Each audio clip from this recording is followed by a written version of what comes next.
Assalamualaikum warahmatullahi wabarakatuh. Saya Muhammad Fakih dengan NIM 160810201157 akan mempresentasikan tentang marketing plan dan juga sejarah singkat pada PT Raja Wali Nusantara Indonesia Persero atau biasa disebut PT RNI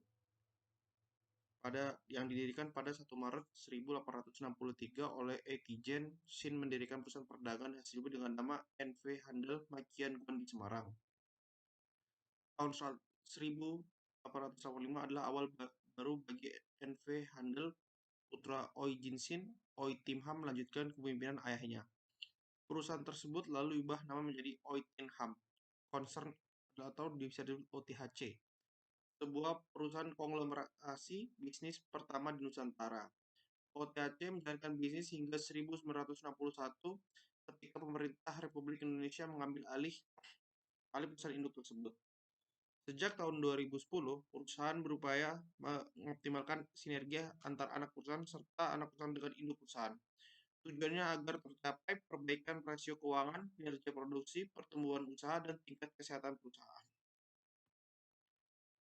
Kegiatan bisnis. Saat ini PT RNI sebagai sebuah induk perusahaan investasi dengan jumlah aset lebih dari 12 triliun rupiah per 31 Desember 2019 dan jaringan usaha tersebar di seluruh Nusantara melalui 13 anak perusahaan dan 7 afiliasi yang dioperasikan 51 kantor cabang, 22 unit produksi terdiri, 10 pabrik gula, 3 pabrik kelapa sawit, 2 pabrik teh, 1 pabrik farmasi, 1 pabrik alat kesehatan, 1 pabrik kulit, 2 pabrik karung plastik, 2 pabrik alkohol yang didukung oleh lebih dari 11.000 karyawan. Keunggulan PT RNI produksi gula. PT RNI Persero menetapkan 5 budaya atau nilai perusahaan sebagai landasan bagi seluruh karyawan dalam beraktivitas. 5 nilai perusahaan tersebut disingkat menjadi pintar dengan uraian sebagai berikut. P. Profesionalisme.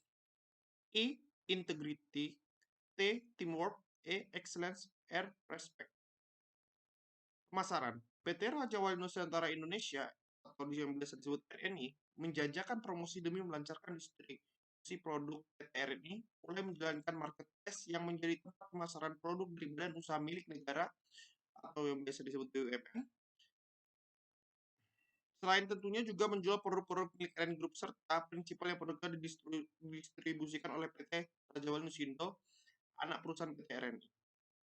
Melalui marketplace nama Nusindo ID Online, UMKM binaan BUMN, 24 mitra PT RNI, perhutani, perbankan, maskapai, dan lain. PT Badanka, Reksa, Persero, dan PT Pos Indonesia Persero. Ini adalah tabel perusahaan, lokasi pabrik gula, kapasitas yang ada ini tabel yang saya tunjukkan dari perusahaan negara dan juga perusahaan swasta dan lokasi-lokasinya. Kapasitas terpaksanya seperti itu. PT Raja Wali 1, 2, dan PT Candi adalah anak perusahaan AP dari PT Raja Wali Nusantara Indonesia yang bergerak di bidang agroindustri, khususnya industri gula. Keunggulan kompetitor PT Sugar Group Companies terdapat beberapa sebuah kelebihan atau keuntungan dalam BUMS, diantaranya ialah sebagai berikut. Pengambilan keputusan cepat karena adanya pemilik modal yang terkadang menjadi sebuah manajer, kontribusi terhadap adanya sebuah peningkatan PDB sebagai pembayar pajak utama kas negara, penggalangan modal cepat karena direktur pasar juga pemilik untuk penyedia dalam sebuah jasa dan barang, banyak rumah dalam suatu tenaga kerja. Kekurangan PT RNI Persero cenderung lambat dalam mengambil keputusan. Hal ini disebabkan karena pemilik modal adalah pemerintah. Keberlangsungan hidup ini tergantung dengannya para penentu kebijakan. Rawan terjadinya korupsi, kolusi, dan nepotisme. Karena tujuan badan usaha ini yaitu memberikan pelayanan kepada masyarakat, namun karena hal tersebut dalam pelaksanaan seperti tidak membutuhkan keefisiensi. Tidak adanya target perusahaan sehingga perusahaan BUMN kadangkala terlena oleh laba-laba yang didapat. Analisis SWOT, faktor kekuatan. SDM sebagai tangible aset dalam dibeli atau diimitasi. SDM merupakan serangkaian sumber daya dan kapabilitas yang sulit untuk ditukar dan ditiru. Intelektual kapital yang dimiliki perusahaan. SDM merupakan aset bermain jangka panjang, memiliki modal besar dan lebih dari 22 anak cabang berbagai bidang yang beroperasi dengan selalu melakukan pemantauan sistem karyawan. Faktor peluang. Kemajuan teknologi informasi, pemutusan hubungan kerja perusahaan lain, memiliki kesempatan untuk bisa berkompetitif dan bekerja sama dengan perusahaan lainnya baik di dalam negeri maupun luar negeri. Melimpahnya ketersediaan sumber daya manusia. Lanjutan. Faktor kelemahan. SDM SDM merupakan integral aset bila tidak digunakan usianya pendek. Tingkat pendidikan rencah, penguasaan teknologi yang masih rendah, pengambilan keputusan relatif lambat, rawan terjadinya KKN, terlena dengan tidak adanya target yang tinggi, tekanan untuk hasil yang lebih tinggi tidak ada. Faktor ancaman, kemajuan teknologi informasi, persaingan antar sumber daya manusia, outsourcing, SDM kurang kompeten. Kompetitor yang dipegang swasta lebih menjanjikan dengan aturan yang ketat dibanding dengan BUMN. Strategi pemasaran di PTRNI. Untuk menghadapi resiko yang baik internal maupun eksternal, PTRNI menerapkan strategi manajemen yaitu PTRNI melakukan efisiensi secara ketat, strategi penjualan gula dengan memakai pasar retail, mengubah budaya kerja, menjalankan tata kelola perusahaan dengan benar.